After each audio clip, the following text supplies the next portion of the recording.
A single father breaks down in a hospital waiting room until a mysterious billionaire widow sits beside him, offering comfort, connection, and a second chance neither of them saw coming. Before we dive in, hit that subscribe button and drop a comment. Where in the world are you watching from? The hospital lights were too bright, too white, too clean. They buzzed faintly overhead, a soft hum that grated on Jack Callahan's nerves the longer he sat beneath them. His fingers were clenched around Emily's stuffed bunny, its ears frayed, fur matted from too many nights hugged tight. It didn't belong in a sterile waiting room. It belonged in a little girl's arms rising and falling gently with each breath. But right now, those breaths were a fight. He leaned forward, elbows digging into his knees, eyes fixed on the double doors that led to the emergency wing. They'd swung shut over an hour ago. Every time someone in scrubs passed through, his chest tightened, his breath caught, and his heart begged for news. Any news. Emily had been fine that morning, laughing, singing off-key to some song on the radio, her tangled curls bouncing as she packed her school bag, and then, suddenly, she wasn't. One wheeze turned into another, then a gasp, then the terrifying realization that she couldn't catch her breath. Jack had barely remembered the drive here, only the flashing hazard lights and the way her little hand clutched his, limp and trembling. He squeezed the bunny tighter, knuckles whitening. It was all too familiar, emergency rooms, urgent whispers, the slow-motion blur of people moving too fast. He'd been here once before, different hospital, different room, different life. He remembered holding his wife's hand until it went still. "Not again," he whispered, voice cracking. The waiting room was nearly empty, save for a tired-looking nurse behind the desk and an elderly man dozing in the corner. Jack felt invisible, like the world kept turning while his own had ground to a halt. His phone buzzed in his pocket, work probably, or a bill reminder he didn't want to see. He ignored it. Nothing mattered right now but the child behind those doors. He scrubbed a hand down his face, eyes stinging. He didn't care if anyone saw. He'd held it together in front of Emily. Now he didn't have to. And so, in that too-bright waiting room, with the stuffed bunny clutched like a lifeline, Jack Callahan cried, for fear, for exhaustion, and for a little girl fighting to breathe. Grace Whitmore didn't know why she walked into the hospital that morning. She hadn't meant to. The driver had been waiting to take her downtown for a meeting she didn't care about, to a room full of men who would pretend not to notice she still wore her wedding band. But something about the cold air and the silence in her penthouse had pressed against her chest until she needed to move. Just go anywhere. The hospital had pulled at her in a way she couldn't explain. She hadn't stepped inside one since Nathan died, since the machine stopped beeping, since the world tilted sideways and never quite righted itself. She told herself she was just making a donation in person. Walking in, speaking to someone, shaking a hand, something simple, something she could control. But when she passed the pediatric wing, her eyes caught on the man sitting alone in the waiting room, hunched over, clutching a worn stuffed bunny like it was the last real thing in the world. His shoulders were tight with grief, his back bowed, his face turned downward. The way his hand gripped the toy, it wasn't casual, it was survival. Something inside her paused. Grace wasn't the kind of woman who interrupted strangers. She had mastered distance, built her life on walls of composure, but her feet moved without asking, and before she knew it, she was sitting down on the plastic chair beside him. She didn't speak right away, neither did he. The silence between them stretched, not awkward, but heavy. His breath trembled. Hers matched it.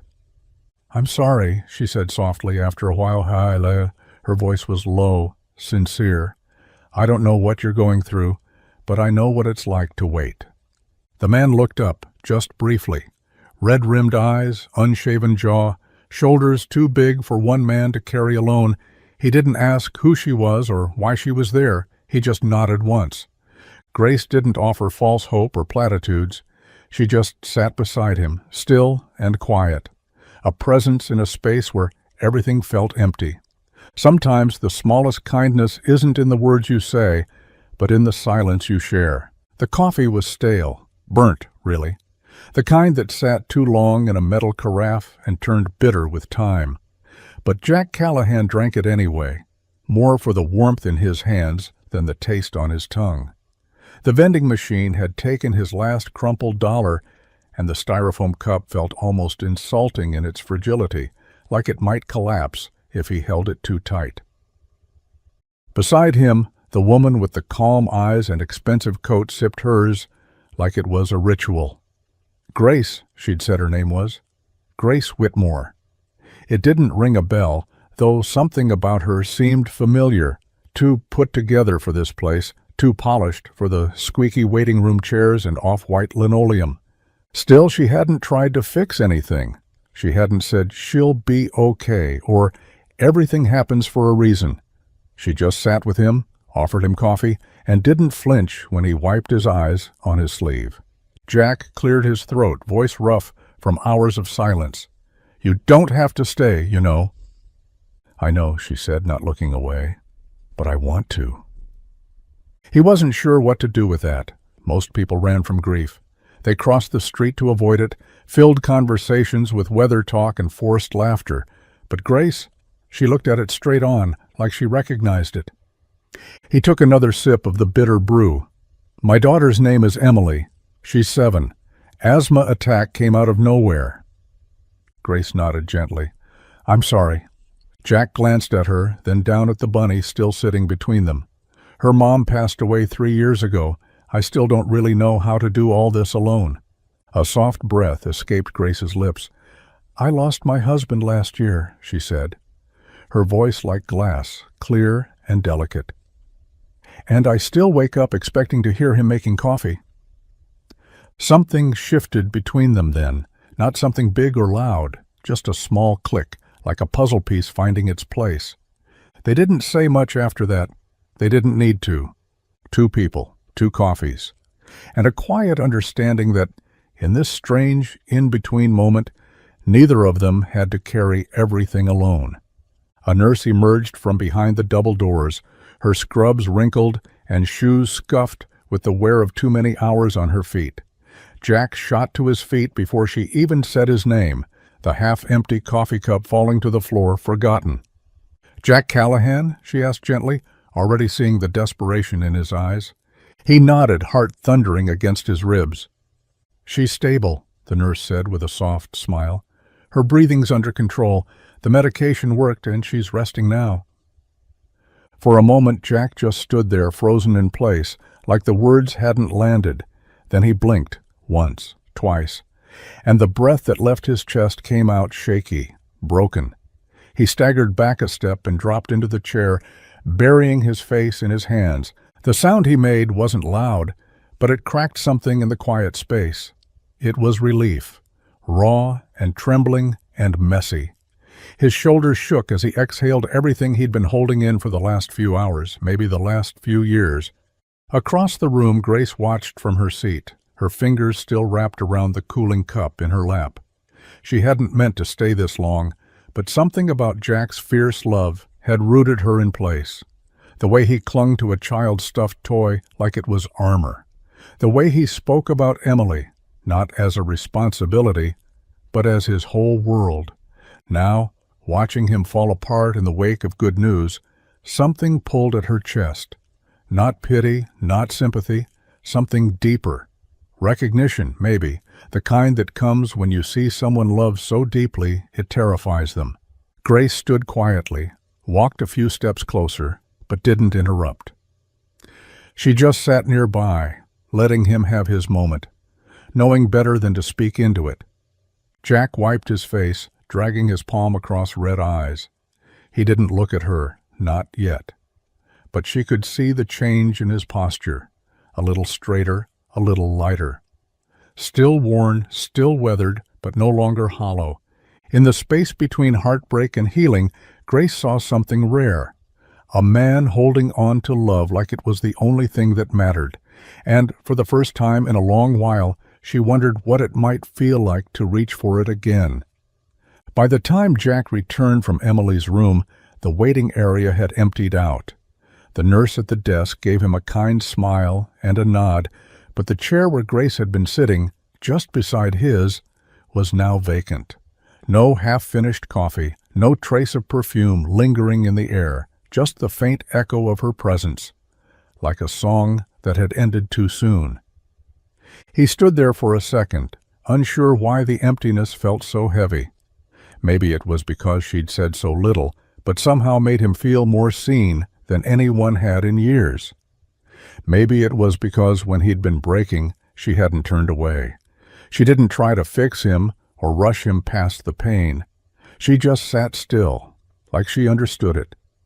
Jack ran a hand through his hair and dropped into the chair she'd left behind, still warm from her body. He let his eyes drift to the spot where their coffees had sat side by side. One bitter, one untouched. He smiled faintly, remembering how she hadn't flinched when he'd talked about losing his wife. She hadn't filled the silence with hollow comfort. She'd let it be quiet.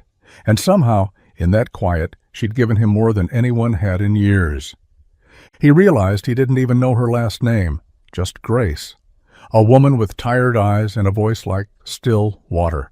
A woman who knew what it meant to wait in rooms like this and carry grief like a second skin. Jack stood finally and headed back toward Emily's room. She was asleep, her little chest rising and falling in a rhythm that made his heart ache with relief. He sat beside her, brushing a curl from her forehead. "Someone was watching over us tonight," he whispered. He didn't mean it in a spiritual sense. He meant her, Grace. He didn't know where she'd gone or if he'd ever see her again, but something about her lingered in his chest like a spark that refused to go out. She was gone, but not forgotten. The scent of hospital antiseptic still clung to Jack's clothes as he moved through his small, worn-down house.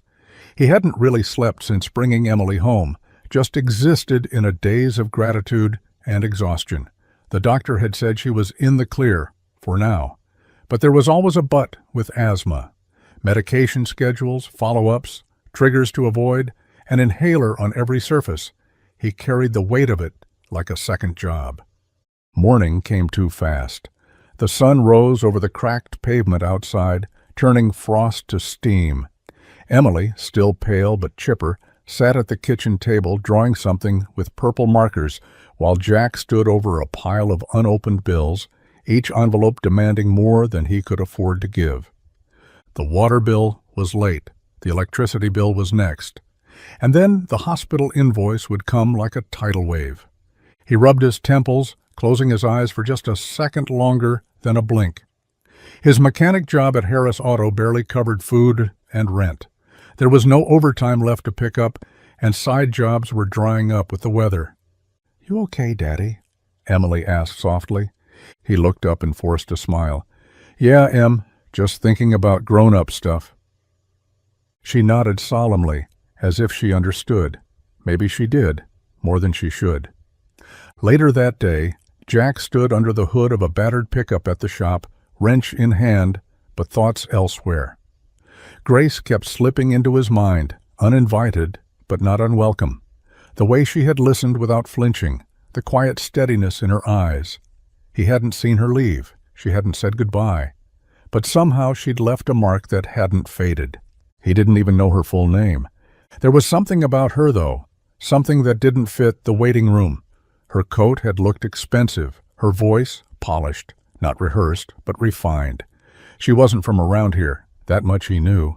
And yet she'd sat beside him like they'd known each other in another life. As the socket wrench slipped from his hand and clattered to the floor, Jack cursed under his breath and wiped the grease from his fingers. He was tired, broke, overwhelmed. And still, somewhere beneath all that, he couldn't stop wondering who Grace really was. The shop radio crackled in and out, caught somewhere between a country station and static, as Jack wiped his hands on a rag and leaned back from the undercarriage of an old Buick. The heater in the garage had given up the ghost 3 winters ago, and now the cold crept in through the concrete, numbing his fingers and stiffening his joints. "Hey, Callahan," Marcus called from the front counter, holding up a tablet. "You got a second?" Jack set down his wrench and trudged over, expecting another parts delay or a customer complaint. Instead, Marcus turned the screen toward him. A headline stretched across the top, bold and glossy. Grace Whitmore returns to public eye 1 year after husband's death. Below it, a photo, her photo. That same calm, poised face that had sat beside him in the waiting room. Same hair pulled back in a simple knot. Same steady eyes. Jack blinked, caught between disbelief and something that felt like being sucker punched. Wait, that's her, he said quietly, more to himself than to Marcus. You know Grace Whitmore? Marcus asked, eyebrows shooting up. She's like a billionaire. Runs that luxury design brand. What's it called? Whitmore Atelier? Married to Nathan Whitmore. Or was, I guess. Jack didn't answer right away. He was still staring at the photo, his chest tight. In the picture, she wore the same expression she'd had in the hospital. Composed, distant, like her thoughts were always a few steps ahead of the moment. But now, seeing her like this, in a designer coat flanked by headlines and cameras, it felt like staring at someone from another world entirely. She didn't say anything, Jack murmured. Just said her name was Grace. Sat with me. Brought me coffee. Marcus whistled low. Man, you sure she wasn't a hallucination? Jack didn't laugh. He couldn't. Because now everything made a strange kind of sense. How polished she looked, the quiet sadness in her voice, the weight she carried so gracefully. She wasn't just some kind stranger. She was Grace Whitmore. And Jack Callahan had no idea what he was supposed to do with that. The hospital smelled the same, antiseptic and soft linen tinged with something warmer this time. Hope, maybe.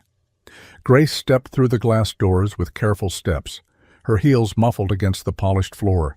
She wore her usual armor, tailored coat, silk scarf, and the subtle lipstick that made people think she was fine. But under it all, her hands trembled just slightly as she clutched the donation envelope. It had been a year since she last walked these halls in grief, and only a week since she'd sat in the waiting room beside a man whose pain mirrored her own in ways she hadn't expected. Jack Callahan. She hadn't planned to come back, not really. The donation was scheduled weeks ago, her assistant had arranged the press release, and the hospital board had already drafted their thanks. It should have been simple, but as soon as she stepped inside, her eyes drifted, not to the administrator waiting to greet her, not to the camera crew setting up near the front desk, but toward the pediatric wing. She was supposed to be here for the ribbon cutting. Instead, she found herself moving quietly down the corridor, drawn not by obligation, but by memory. She passed the waiting room where she'd first seen him, hunched over, gripping a child's stuffed bunny like it could stop the world from breaking. The chair where she'd sat was empty now, but the silence felt the same, heavy, real. Grace hesitated outside room 214. The door was slightly ajar. Inside she saw him, Jack, his jacket draped over the back of a chair, sleeves stained with grease, hair still tousled from work. And there was Emily, curled up in the hospital bed, a coloring book open on her lap and an inhaler nearby. He was reading to her, voice low and steady, even as his eyes betrayed how tired he was. Grace didn't step in. She couldn't, not yet. But she stood there for a moment longer, unnoticed, something warm blooming in her chest, something dangerously close to longing. She had come here to give, but she hadn't expected to want something back. Jack didn't know how she found them. He never asked. 1 minute, he was double-knotting Emily's sneakers in the hospital lobby, and the next, Grace Whitmore was standing there with a soft smile and a question that caught him off guard. Have you two eaten? He opened his mouth to protest, say something about bills, time, pride. But before he could speak, Emily looked up with wide eyes and nodded enthusiastically. Tacos, she whispered, like it was a sacred word. So there they were, sitting in a corner booth at a small cafe just off Main Street, Grace with a linen napkin folded neatly in her lap, Jack hunched over a chipped plate of carnitas, and Emily giggling between bites of rice and beans. Jack had never felt more out of place. Not because Grace made him feel small, she didn't, but because everything about her screamed a world he didn't belong to. Her quiet elegance, the way she listened, the way she saw everything. Still, there was no camera crew, no staff, just Grace. And somehow, that made all the difference. Emily was smitten. She peppered Grace with questions between mouthfuls of guacamole. What's your favorite animal? Do you like cartoons? Have you ever ridden a horse? Grace answered everyone with patience and a soft laugh, like she wasn't a billionaire in a borrowed moment, but someone who'd been waiting for this conversation her whole life. Jack watched them, arms crossed, half listening and half guarded. It wasn't suspicion exactly, it was disbelief. This woman, who had no reason to come back, no obligation to sit in this booth, was laughing with his daughter like they belonged here, like she wanted to be here. "Thank you," he said finally, voice rougher than he meant. Grace looked at him and smiled. "For what?" "For this," he said, gesturing gently toward Emily, who was now trying to teach Grace a ridiculous hand-clap game. "For showing up again." Her smile faded just enough to show the truth behind it. "I know what it's like to feel alone," she said quietly, "and what it means when someone doesn't let you."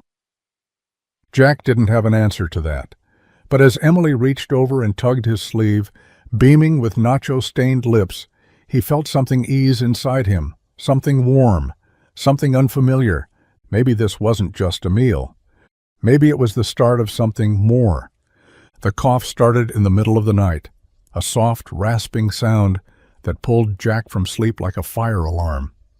He was up before he even registered it, stumbling into Emily's room to find her sitting upright in bed, clutching her chest with wide, watery eyes. Her inhaler was on the nightstand. He grabbed it, steadied her hands, counted her breaths, but something was off, worse than before.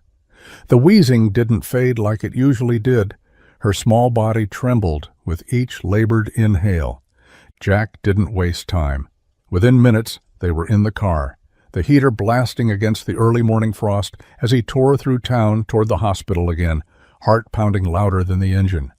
At the ER, the nurses recognized them. That was both a comfort and a gut punch. By mid-morning, Emily was stable again, but Jack felt like he'd aged 10 years in a few hours. He sat in the hospital cafeteria with a paper cup of coffee, head in his hands, when his phone buzzed. Grace Whitmore.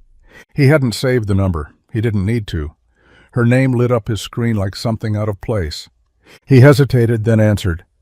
"Is she okay?" Grace asked, skipping past greetings.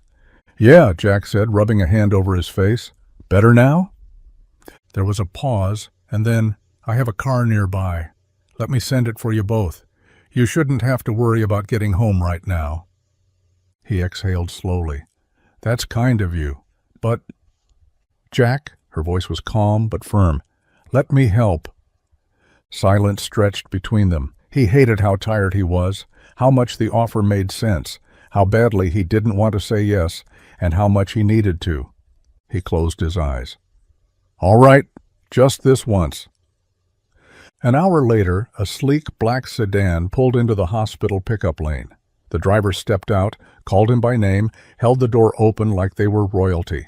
Jack settled Emily in gently, covering her with a blanket as she drifted off again.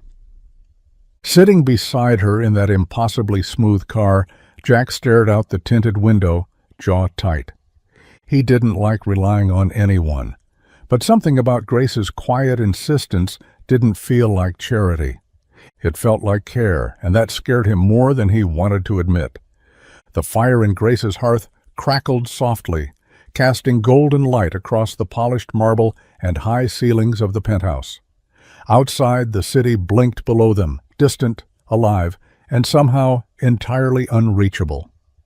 Jack sat on the edge of a leather chair that probably cost more than his truck, shoulders stiff, hands resting on his knees like he didn't know where to put them. Emily was asleep in the guest room, her soft breathing monitored by a small digital baby monitor Grace had placed on the table without comment.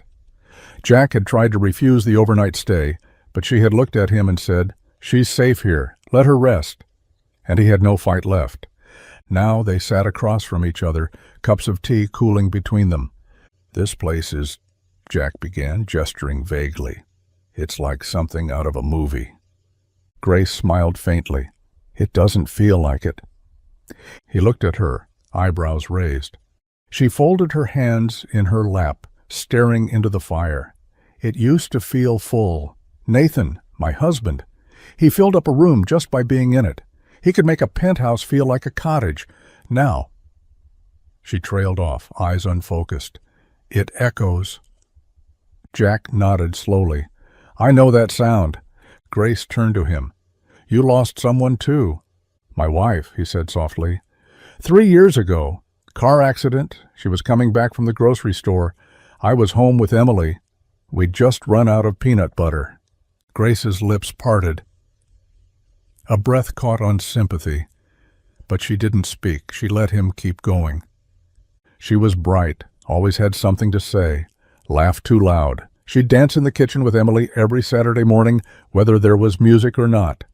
Grace blinked slowly, as if memorizing every word. I held it together for Emily, Jack said. But it never really got easier. You just learned to carry it differently. They sat in silence, the kind that felt thick, but not uncomfortable. Shared. Understood. Grace leaned back slightly, looking up at the ceiling. People think money softens loss, she murmured, but it doesn't. It just buys better distractions. Jack let out a quiet, humorless laugh. Yeah, grief's an equal opportunity bastard. Their eyes met. For the first time since their paths crossed, they weren't strangers anymore. They were two people who had both loved deeply and lost just as hard. The gate squeaked every time it closed.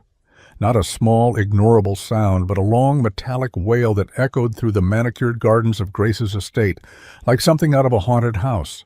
Grace barely noticed it anymore, but Jack winced every time it groaned shut behind him.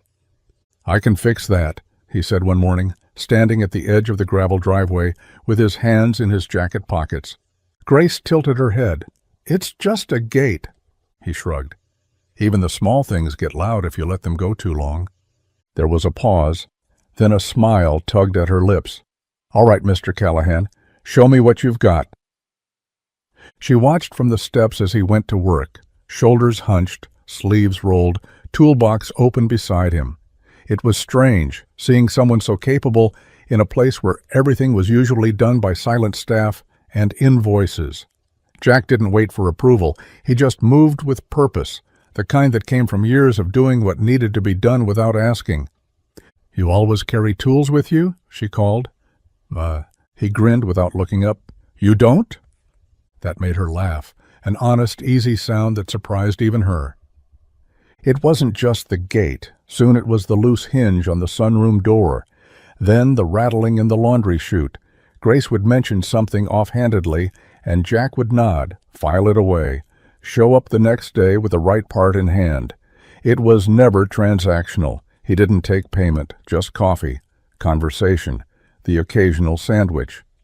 He came around more often than he probably meant to, and Grace never asked him to leave. One afternoon, as he stood tightening a bolt on the garden fence, Emily darted across the lawn, her laughter ringing out like music. Grace followed behind, slower, holding a pitcher of lemonade.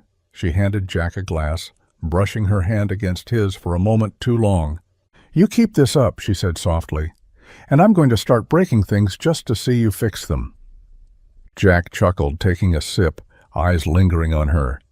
Then I guess I'll keep showing up. And in that quiet exchange, without planning it, without naming it, something new began to take root between them, steady and simple, like the fixing of broken things. The clatter of tools and hum of engines usually drowned out the noise at Harris Auto, but lately it was the whispers that Jack heard most. Did you see who picked him up last week? Black car, tinted windows, definitely not from around here. I heard she owns like half of New York. Jack wiped grease from his hands and kept his head down, pretending not to hear. The guys at the shop weren't subtle, and the regular customers were even worse. Mrs. Dalton, who brought in her Buick every month, like clockwork, leaned over the counter and whispered, I saw that Whitmore woman drop off your little girl at school. Real classy. She yours now, or what? He gave her a tight smile and mumbled something about good people and neighbors helping each other, but inside the question stuck. He wasn't dating Grace. At least, not in any way he could define. She brought Emily books and healthy snacks, dropped by the shop with coffee for him. Sometimes they had dinner. Sometimes it turned into long talks on her rooftop, the city lights glowing behind her like a different galaxy. It wasn't nothing, but calling it something felt like stepping out onto a ledge with no handrail. "Hey, Jack," Marcus called from under the hood of a rusted Jeep. "She taking you to Paris next? You gonna come back with a tux and a new jawline?" Jack rolled his eyes. "You done?" "I'm just saying, you're like a walking Hallmark movie, man." The guys laughed. Jack didn't. Not because it bothered him, well, maybe a little, but because he didn't have an answer. Grace wasn't part of his world, and he damn well wasn't part of hers. But every time she looked at him like he mattered, like she saw him for more than his worn jeans and busted boots, it shook something loose inside him. That night, after closing the shop, Jack stood outside with a wrench still in his hand, watching the sky bleed into dusk. She wasn't his, but she kept showing up, and maybe, just maybe, that meant something was happening after all. The envelope sat on the kitchen table like it didn't belong. Too pristine, too heavy for something that had arrived in Grace's delicate handwriting. Jack stared at it, arms crossed, jaw tight, his coffee untouched and growing cold beside him. Emily was in the other room, humming to herself while she drew rainbows on construction paper. The house smelled faintly of toast and crayons. Normal, familiar, safe, but nothing about the envelope felt that way. He opened it slowly, already knowing what was inside. The note was brief, Grace's handwriting clean and graceful, like everything else about her. "Let me do this. It's not charity. It's care. Grace." Folded behind the note was a check. More than enough to cover Emily's hospital bills. Every last dollar. Jack stood still for a long time, the paper trembling slightly between his fingers. It wasn't the first time someone had offered help. After his wife died, people had brought casseroles, offered to mow the lawn, slipped a 20 into his jacket pocket just in case. But this was different, bigger, heavier, and it felt like a crack in the wall he'd spent years building. He didn't wait. He grabbed his phone, hit Grace's name, and stepped outside, the screen glowing against the early evening sky. She picked up on the second ring. "Jack?" "I can't take it." There was a pause on her end, but her voice came calm and even. "It's not alone." "I know. And I'm not doing this to make myself feel better." "I know that too," he said, quieter now. "Then why won't you let me help?" He closed his eyes, running a hand over his jaw. "Because if I do, I don't know what that makes me. I've gotten by this far, just me and Emily. If I take your money, what am I?" "Human," she said gently. "Someone who doesn't have to carry everything alone." Her words were kind, sincere, and that made it worse. "I can't," he whispered. Grace didn't argue. She didn't beg. She just said, "Okay." Jack hung up and stared at the envelope in his hand. Pride was a heavy thing, and sometimes it weighed more than reason. The days passed slowly. Jack buried himself in work, longer hours at the shop, extra jobs no one else wanted, oil changes, tire rotations, busted transmissions, anything to keep his hands busy and his mind quiet. But in the still moments when the tools were down and the shop lights dimmed, she crept in. "Grace?" He didn't text, didn't call. He told himself it was better this way. That space would help him clear the fog in his chest. But the truth was, he missed her. Missed the way her voice softened when she talked to Emily, the way she laughed with restraint, like she'd forgotten how and was just now remembering. Missed the way her silence wasn't empty. It was full of things that mattered. Each evening, Jack found himself sitting on the porch with a beer in hand, staring at the dark sky, waiting for something he couldn't name. Her car didn't come, her name didn't light up his phone, and yet he checked anyway. Across town, Grace sat alone at her grand dining table. a dozen candles flickering against the cold marble.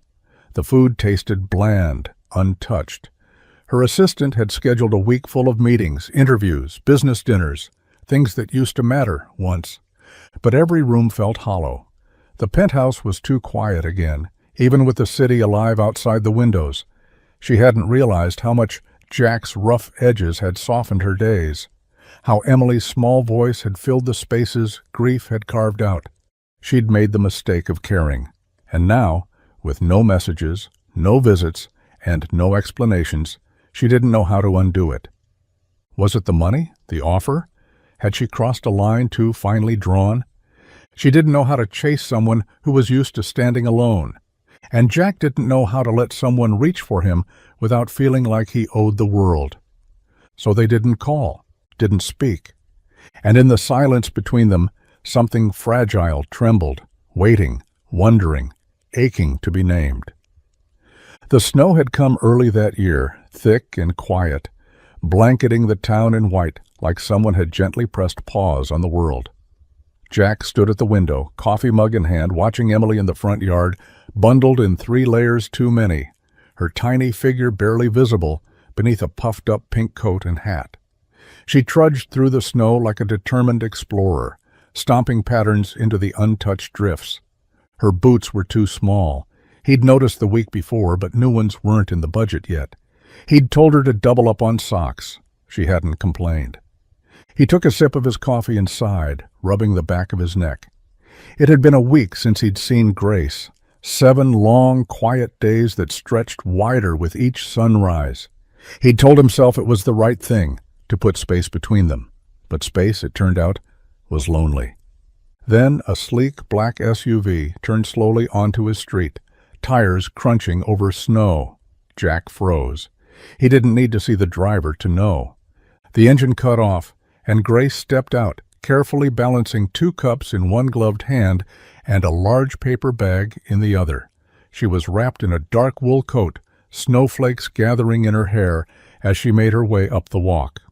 Jack opened the door before she could knock. "Hey," she said, breath curling in the air between them. "You didn't have to come all the way out here," he said, though his voice lacked any real protest. She offered a small, sheepish smile. "I heard it snowed. Figured Emily's feet might appreciate these more than layered socks." She held out the bag. Inside, a brand-new pair of snow boots, purple, with glittery laces and faux fur lining. They looked warm, expensive, perfect. "And hot cocoa," she added, lifting the cup slightly. "One for you, one with extra marshmallows." Jack hesitated, then stepped aside. Emily squealed from the yard the moment she spotted her. "Grace!" As the little girl barreled toward them, Jack glanced at Grace. Her expression was open, unsure, hopeful. "I'm sorry," she said quietly, voice nearly lost in the wind. "I didn't mean to cross a line. I just missed her. Missed you." He nodded slowly, taking the cocoa from her hand. "I missed you too," he admitted. And just like that, the space between them began to melt. The backyard was quiet except for the soft creak of the porch swing and the distant hum of crickets beneath the snow-dusted trees. Jack had strung up the old bulb lights weeks ago, leftovers from a neighborhood Christmas the year before, and tonight, under the fading winter dusk, they flickered to life like stars someone had bothered to hang just for them. Emily was asleep inside, curled up with a storybook and her new snow boots still on. She'd refused to take them off, even under her blanket.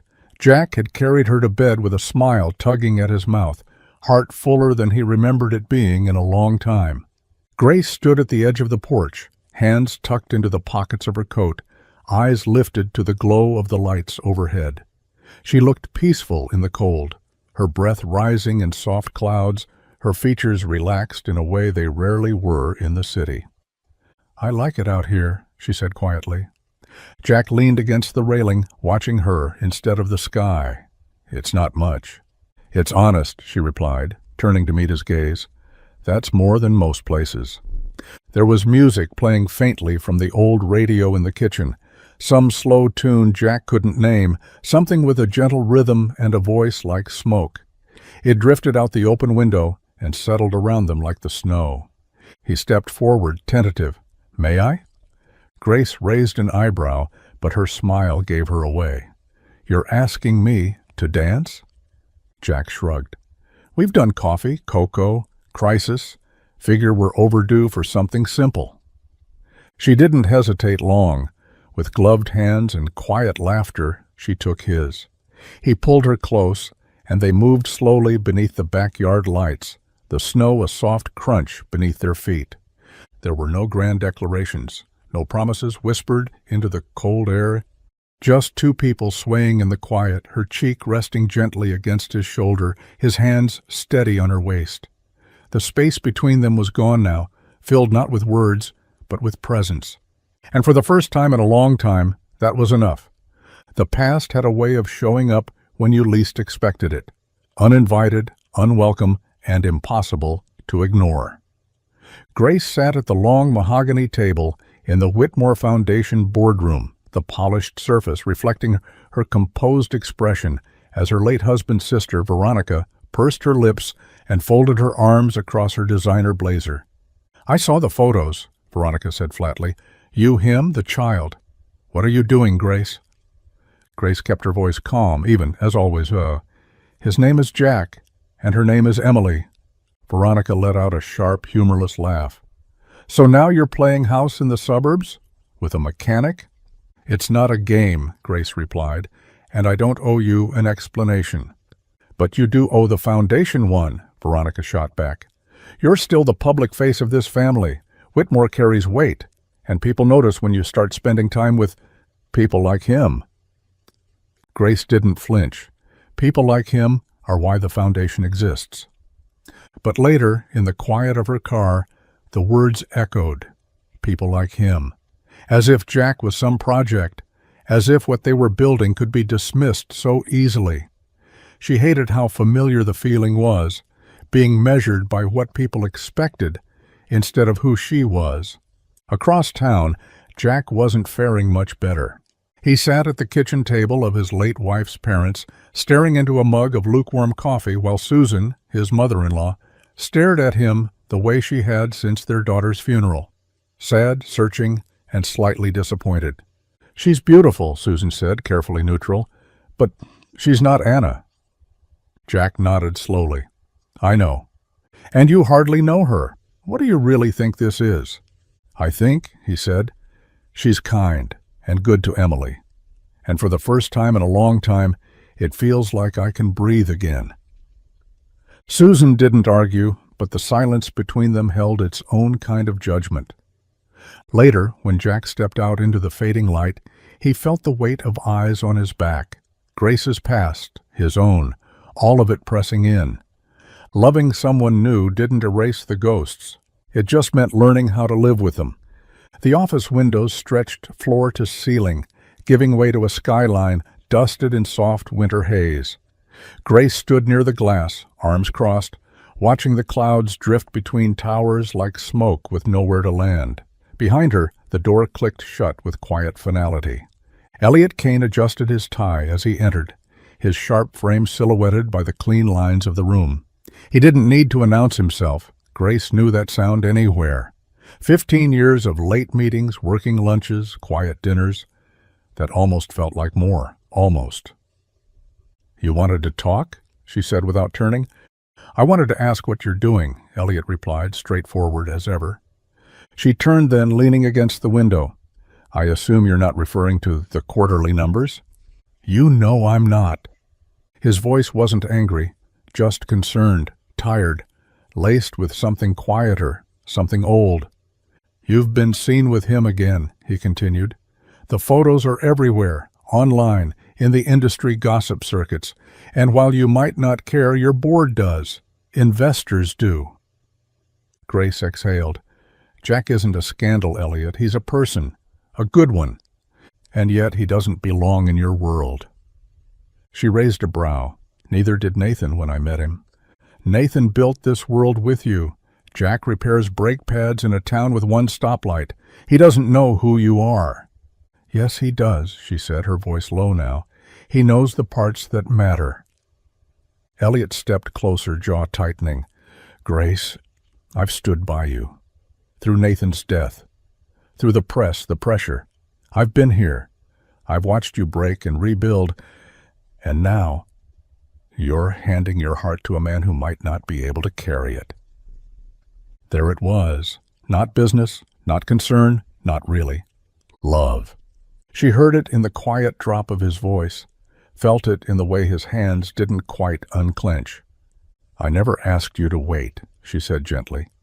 No, he murmured, but I did anyway. They stood in the silence that followed, him hoping, her already elsewhere. And somewhere beyond the glass, she pictured a man with grease on his hands and a girl with a laugh like spring. Elliot was the one who waited, but Jack was the one she was walking toward. The letter was tucked inside an old linen envelope, worn soft at the corners, edges yellowed by time. Grace hadn't opened it in over a year. Not since the night of Nathan's funeral, when she'd sat on the floor of their bedroom in her black dress in trembling silence, too hollow to cry.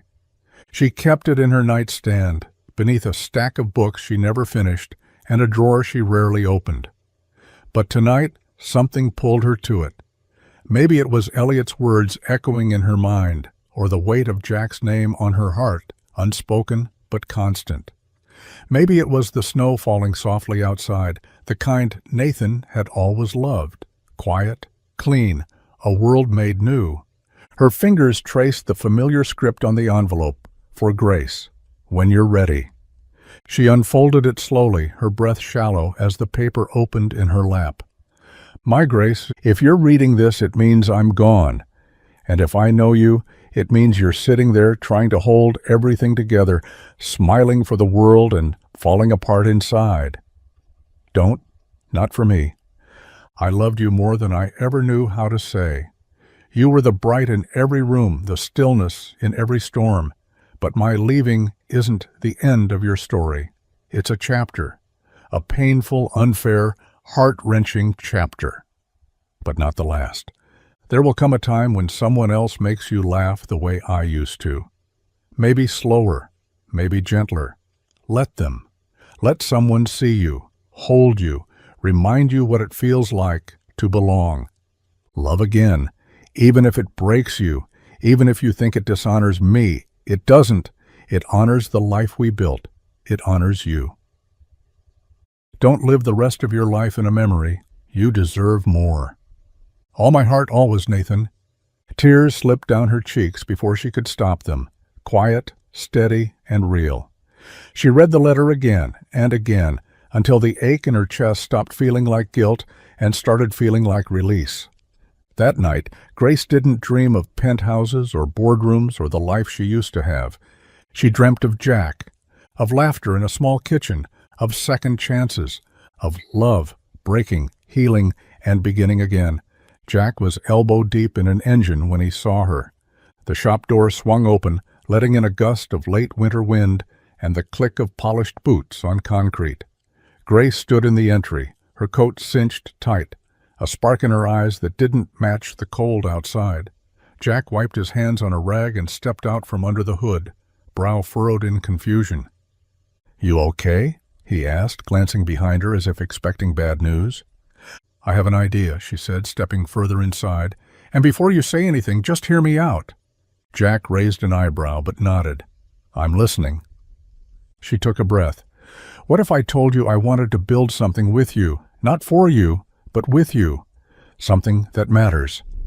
He leaned against the tool bench, arms crossed, waiting. "A non-profit auto training center," she said, words coming faster now, carried by momentum and quiet conviction. "A place for at-risk youth, teenagers who don't fit the college mold, kids who need a second shot at life, at skills, at dignity. We teach them the basics, repair, maintenance, diagnostics. But more than that, we give them community, purpose." Jack blinked, caught somewhere between admiration and disbelief. "I'd fund it," she added. "Secure the space, get the permits, cover startup costs. You'd run it, teach, mentor, be the heart of it." He let the words hang in the air. A garage, A second chance. A dream he'd never dared to say out loud. "Why me?" he asked finally quietly. Grace stepped closer. "Because I've seen the way you talk to people, the way you treat your customers, the way you've raised Emily with patience and grit. You don't just fix cars, Jack. You see people, you give them back a piece of themselves." He looked away, jaw tight, overwhelmed. "It's too much," he said. "Too big." "It's possible," she countered, "if you're willing." For a long moment he said nothing. Then he glanced at the open hood beside him, the engine halfway through a repair, and smiled just a little. "Okay," he said, "let's build something." And just like that, a dream Jack had never voiced began to take shape, not with blueprints, but with belief. The garage was quiet, except for the low hiss of a space heater and the occasional clang of tools being put away harder than necessary. Jack paced between the tool bench and the half-assembled training center mock-up Grace had helped him sketch on the wall 2 weeks ago. His hands were dirty, but he didn't care. His heart beat too fast for something that wasn't physical. Grace stood near the door, arms crossed, a folder in her hand, full of permits, grant paperwork, and proposals. She was calm, composed, but he could see the tension in her jaw, the kind she wore when she was holding back more than words. "You just dropped it in my lap," Jack said, voice tight. "A whole operation, building, funding, every connection in the city. You didn't even ask me what I wanted." She blinked. "You said yes." "I said yes to us building it, together, not you calling in favors and handing me keys like I'm a damn charity case." Her face paled slightly. "That's not what this is." "Isn't it?" His voice cracked. "You live in a world where problems get solved with money. I don't. I can't live like that." Grace's eyes hardened, the calm breaking beneath her words. "You think this is about money? Jack, I believed in this because of you. I've watched you fight for everything without ever asking for help. And now, the second someone believes in you, you twist it into an insult." He stepped back as if her words physically landed. "I didn't ask you to save me." "No," she said, her voice quieter now. "You didn't. But you never let anyone in either. You say you want something real, but the moment it gets close, you pull away like it's a threat." Jack stared at her, chest heaving, anger simmering beneath old wounds. Grace swallowed, gripping the folder tighter. "You're not the only one who's lost someone, Jack, but I'm here. I chose to be here." Silence stretched between them, too long, too heavy. Finally she turned to go, pausing at the door. "When you're ready to stop running," she said softly, "you know where to find me." Then she was gone, and all that remained was the quiet, the guilt, and the sound of dreams put on pause. The envelope was creased and uneven, folded with the careful clumsiness only small hands could manage. Grace found it on her doorstep late one afternoon, slipped under the front mat, edges damp from melting snow. There was no return address, just her name, scribbled in purple marker across the front. To Grace, from Emily. She stood in the foyer for a long moment, boots still on, scarf still wrapped around her neck. Then she peeled off her gloves and opened the letter slowly, as if it might break. Inside was a sheet of notebook paper, torn at the edges, the lines running crooked with crayon. "Dear Grace, thank you for the boots and the hot chocolate and the big hugs. Thank you for letting me watch the stars on your roof and for knowing how to braid hair better than Daddy. But mostly, thank you for making my Daddy smile again. He doesn't smile like that with anyone else, not even me. I think he misses you. I miss you too. Love, Emily." Grace sat down right there on the entryway bench, letter trembling in her hands. It wasn't the handwriting or the lopsided hearts drawn at the bottom that undid her. It was that one line, "Thank you for making my Daddy smile again." She hadn't realized how deeply she'd needed to hear it, that her presence had mattered, that she hadn't just wandered into Jack's life like some temporary warmth before the storm. She had doubted everything after their fight, the offer, the timing, the way Jack had looked at her like she'd touched a part of him too tender to name. She'd told herself she had overstepped, crossed a line that was never hers to cross. But Emily's words cut through that noise. They were pure, without agenda, without fear. And they reminded her of something she'd nearly forgotten. She hadn't come into their lives to rescue anyone. She had come because they had rescued something in her. Grace folded the letter gently, pressed it to her chest, and closed her eyes. The doubt didn't vanish, but in its place bloomed something stronger, hope. The cemetery was quiet in the way only winter could make it, snow muffling every sound, the wind whispering low through bare branches. Jack stood at the edge of the plot, hands deep in his coat pockets, boots sunk into the crust of fresh snow. The headstone hadn't changed. Simple, clean, the way Anna would have wanted.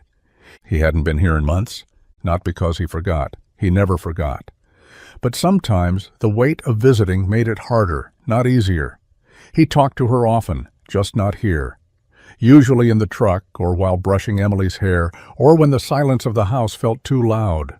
But today, he needed the weight of the stillness, the presence of the place. He knelt slowly, brushing snow from the base of the stone with his glove. "Hey," he said quietly, his voice catching in the cold. "Been a while." He sat back on his heels, hands resting on his thighs.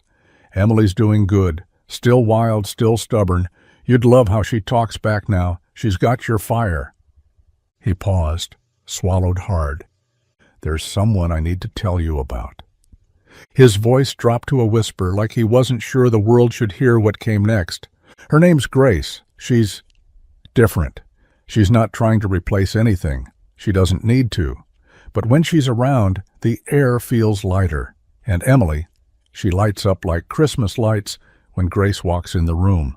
He looked down, eyes stinging. "I didn't expect this. I wasn't looking for it. And I swear, if there was a way to ask for your permission, I would. But she makes me feel like I can breathe again, like I don't have to hold my breath through the good days anymore." Jack exhaled, long and slow, like he was letting go of something that had lived in his ribs for years. "I'll always love you. That won't change.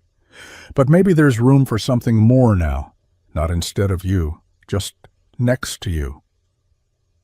He stood slowly, brushing the snow from his knees, and looked down at the stone one last time. "Thank you," he whispered, "for teaching me what love feels like, so I could recognize it again." Then he turned, walked through the snow, and let the wind carry his words into the silence behind him. The diner was nearly empty, save for the soft clink of cutlery and the hum of an old jukebox in the corner playing a tune no one really remembered. It wasn't fancy. Linoleum floors, cracked vinyl booths, coffee that always tasted slightly burnt. But it was neutral. No penthouse ceilings, no garage grease, just a place in between, a place where they could meet without the weight of what had passed hanging over either of them. Jack sat by the window, hands wrapped around a chipped mug. He hadn't touched the coffee, not yet. His leg bounced under the table, nerves tightening every breath. He didn't know if she'd come. He wouldn't have blamed her if she didn't. But when the bell over the door rang and Grace stepped inside, snow melting on her coat, he felt something shift in his chest, like a string that had been wound too tight, finally loosening. She saw him and gave a small, cautious smile. No makeup, no entourage, just Grace. She slid into the booth across from him, shrugging off her coat, and for a moment they just sat there, the air between them thick with things unsaid. "Hi," she said. "Hi," Jack replied. Silence stretched, but not the kind that hurts, the kind that waits. "I read Emily's letter," she said quietly. "She has your heart." He nodded. "She's a better version of me." Grace smiled, then looked down at her hands. "I wasn't sure if I should come. I wasn't sure if I should ask," he said. Then he took a breath. "But I had to." She looked up, waiting. "I've been carrying so much for so long," he said, voice low. "Grief, guilt, pride. I built walls thinking I was protecting what I had left, but all I did was shut everything else out, including you." Her eyes shimmered, but she didn't speak. "I want to try," Jack said, words finally falling free. "Not to replace what we lost, but to build something new, something honest, if you still do. Grace reached across the table and took his hand. "I never stopped," she whispered. No promises, no grand declarations, just two people starting over together. The banners were simple, white cloth hand-painted letters that read Maplewood Community Auto Center, opening day. Folding chairs lined the parking lot, snow shoveled to the side, leaving behind damp patches that caught the early spring sun. Neighbors showed up in flannel and faded jeans, clutching coffee cups and curiosity. A few teenagers lingered near the garage doors, wide-eyed at the rows of shiny new tools and spotless lifts. Jack stood off to the side, adjusting the collar of his shirt for the third time. He wasn't used to speeches, wasn't used to being the center of anything, really. But today, this day, was different. Grace stood a few feet away, talking to a city official with that same easy grace that had once unnerved him. Now, it anchored him. She caught his eye and gave a quiet nod, reassuring, steady. When Jack stepped up to the mic, the murmurs died down. He cleared his throat, glanced once at the folded paper in his hand, then tucked it into his pocket. "I had something written down," he began, voice low but clear, "but I figure this place deserves something real." He looked out at the crowd, at the kids in the back, at Emily sitting front row beside Grace, swinging her legs and beaming. "This started with an idea I didn't believe I was worthy of," he said. "A dream I never said out loud because dreams don't always feel like they belong to guys like me, but someone believed in it and in me before I did." He glanced toward Grace, and she blinked fast, lips pressed together. "This center isn't just about cars. It's about second chances. For kids who've been told they're too much or not enough. For the ones who never got handed anything but still show up anyway. We're here to teach skills, sure. But more than that, we're here to say, you matter. You're not alone. You're worth the work." The crowd was silent, hanging on every word. Jack smiled, just a little. "If I can build something like this, after everything, then maybe there's hope for anyone." Applause rose like a wave. Grace wiped a tear. Emily stood and clapped the hardest of all. And just like that, what started as a garage became something much bigger. The headline hit the newsstands before Jack even knew there was a story. "Billion-Dollar Grace, Whitmore heiress, finds love in small-town mechanic." Below it, a photo, him and Grace standing outside the community auto center, her hand gently resting on his arm, both of them smiling, unaware anyone was watching. By the time he pulled into the shop that morning, Marcus was waving a copy of the paper like it was on fire.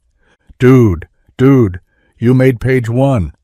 Jack stared at the cover for a long beat, his gut tightening, not because he was ashamed, but because he knew what came next. He'd seen it before, how people twist what they don't understand. It started with whispers in the diner. Then came the stares at the gas station. Customers hesitated a little longer before handing over their keys. Some were kind. "Good for you, Jack. Didn't know you had it in you." But others weren't so generous. "Bet she'll get bored soon. What's someone like her doing with someone like him?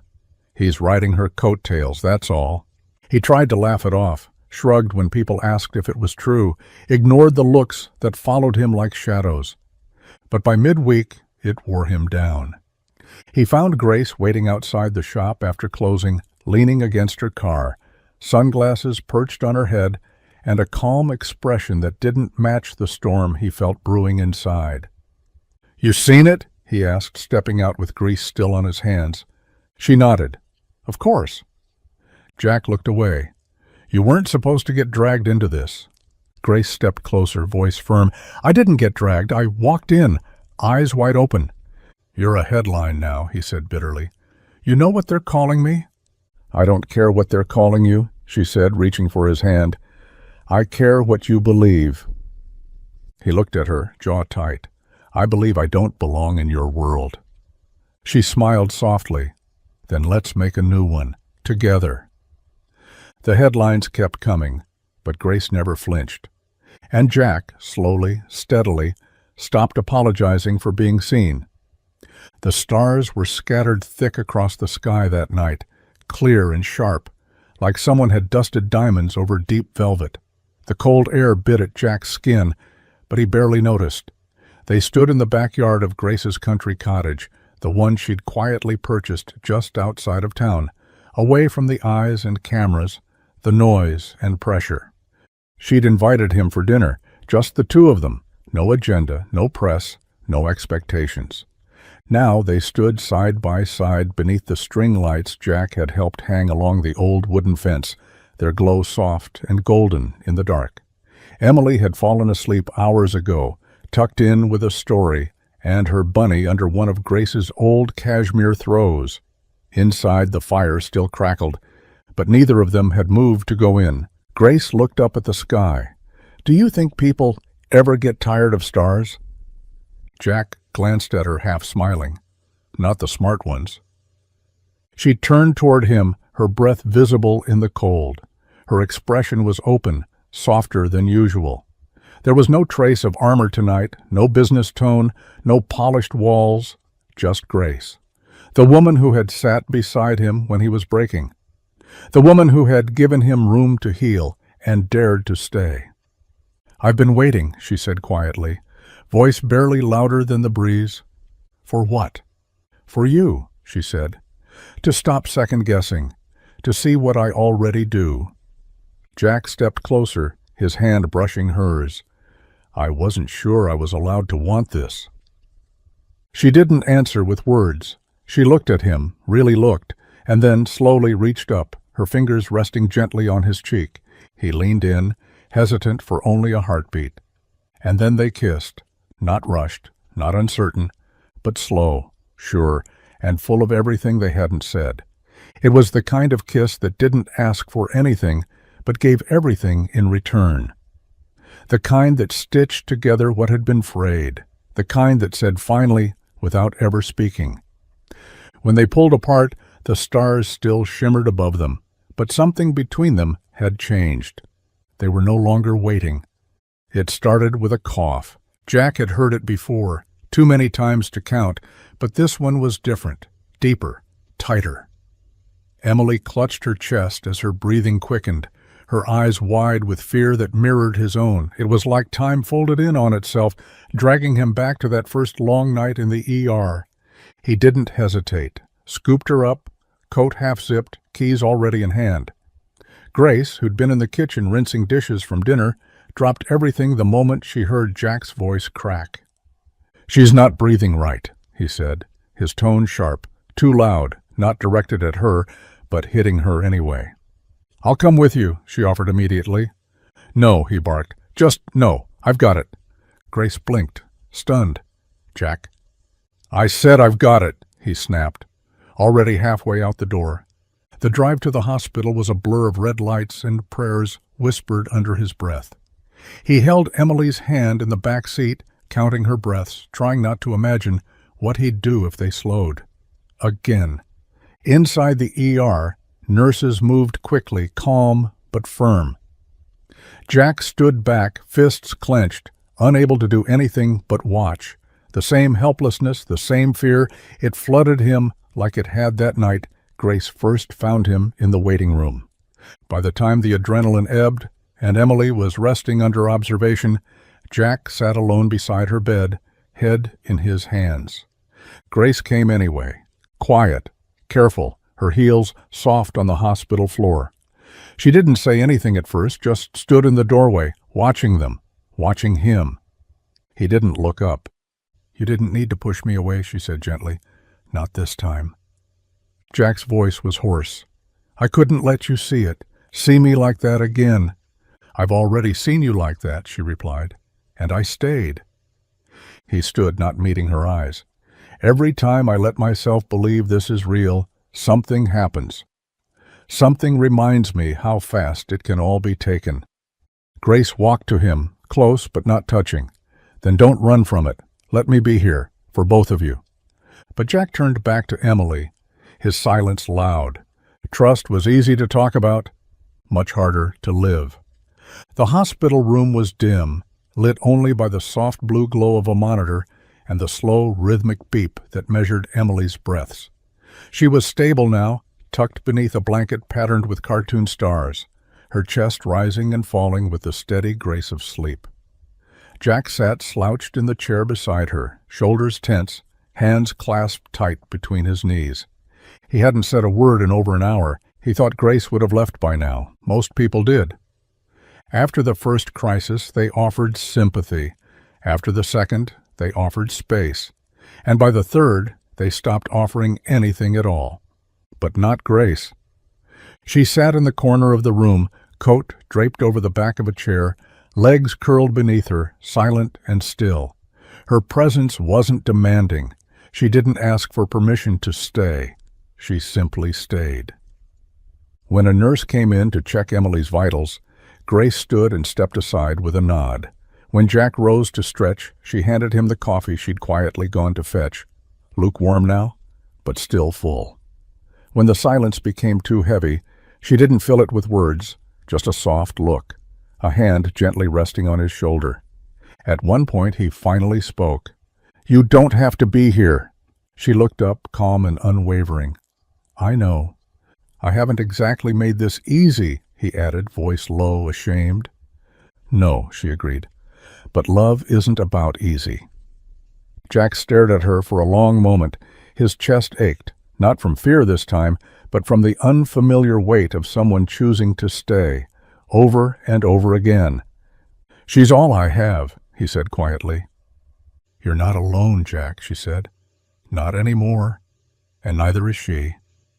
He swallowed hard, emotion rising in his throat like a tide he couldn't hold back. "You should have walked away." Grace gave him the smallest smile, the kind that said, "I could have, but never would." "I've done the walking," she whispered. "I'm done running from things that matter." So she stayed, through the night, through the fear, through the silence. And somewhere between the blinking lights and the steady pulse of a healing child, Jack Callahan let someone into his heart, fully, finally, without condition. Grace Whitmore was still there when the sun came up. The shop was quiet, the kind of stillness that only came after hours, when the clatter of tools had faded, the bay doors were locked, and the only light came from a string of bulbs Jack had hung above the workbench years ago, the ones that flickered a little but never quite gave out. Grace stood just inside the garage, watching him with that half-curious, half-amused look she wore whenever he got quiet in a way that meant he was thinking too hard. Her heels clicked softly on the concrete as she stepped closer, arms folded over her coat. "You've been fidgeting since dinner," she said with a smile. "You planning something?" Jack wiped his hands on a rag, then reached into a drawer beneath the bench and pulled something out, small, wrapped in an old cloth he'd once used to polish carburetors. Nothing fancy, just his way. He held it out to her, eyes steady. Grace raised an eyebrow as she carefully unwrapped the cloth. Inside was a small chrome wrench, shiny, new, no more than 6 inches long. She looked up, puzzled, until she saw the engraving along the handle, "Together, always." Her breath caught. "I was going to do the whole thing," Jack said quickly. "You know, a ring, a dinner reservation, maybe even candles, if I didn't knock 'em over first. But none of that felt like us." Grace was silent, her eyes shimmering. "I wanted to give you something that meant something," he continued. "Something I know how to use, something built to last." She turned the wrench over in her hands, then looked up at him, really looked. "You're proposing to me," she said softly. He nodded, "with a lifetime warranty." A small laugh escaped her lips, cracked and tender. "You didn't even ask." He stepped closer, voice low. "Grace Whitmore, will you marry me?" There was no pause, no hesitation. She nodded, tears slipping free now. "Yeah," she whispered. "Yes, I will." He pulled her into his arms, grease-smudged and all. And right there in that old garage, among rusted bolts and hope made new, love said yes, quiet, certain, and built to endure. The morning dawned soft and golden, the kind of spring day that whispered promises through open windows. Maplewood came alive slowly, birds in the trees, distant lawnmowers humming, the scent of fresh earth rising from newly thawed ground. It wasn't grand or glamorous, it wasn't planned months in advance or featured in magazines, but it was theirs. Jack stood beneath a makeshift arch of wildflowers and repurposed auto parts, muffler pipe twisted into a heart, spark plugs tucked between peonies. His tie was slightly crooked, his boots were clean, if a little scuffed. He hadn't slept much the night before, but it didn't matter. Across the small green behind the community center, Grace stepped out from the building, hand in hand with Emily, both in soft ivory dresses that fluttered in the breeze. Her hair was pulled back in loose waves, no veil, no fanfare, just her, radiant in a way that made Jack forget how to breathe. People gathered in folding chairs, shop guys in flannel, cafe regulars, nurses from the hospital. Even Marcus wore a tie. The whole town showed up, not because it was a spectacle, but because they'd watched this love grow piece by piece. They knew what it cost and what it was worth. When Grace reached him, Jack took her hand, rough fingers curling around hers like they belonged there. The officiant was a retired high school teacher, with a warm smile and a wrinkled speech. But the words didn't matter as much as the way Jack looked at Grace, and the way Grace never looked away. "I don't have vows written down," Jack said, his voice thick. "But I know this. Every part of my life got louder after I lost. You made space for the quiet again, and I promise from this day forward I'll never stop choosing you, not when it's easy, especially not when it's hard." Grace smiled through tears. "I didn't expect to love again. I didn't expect you. But you gave me a home I never knew I needed, one with real walls, soft mornings, and a stubborn, beautiful heart. I choose you, Jack Callahan, every day, forever." They kissed, and the crowd cheered, and someone cried a little louder than expected. There were no chandeliers, no black tie speeches, just love, blooming quietly in a small town. And with that forever began, not loud, not perfect, just real, just enough, just right.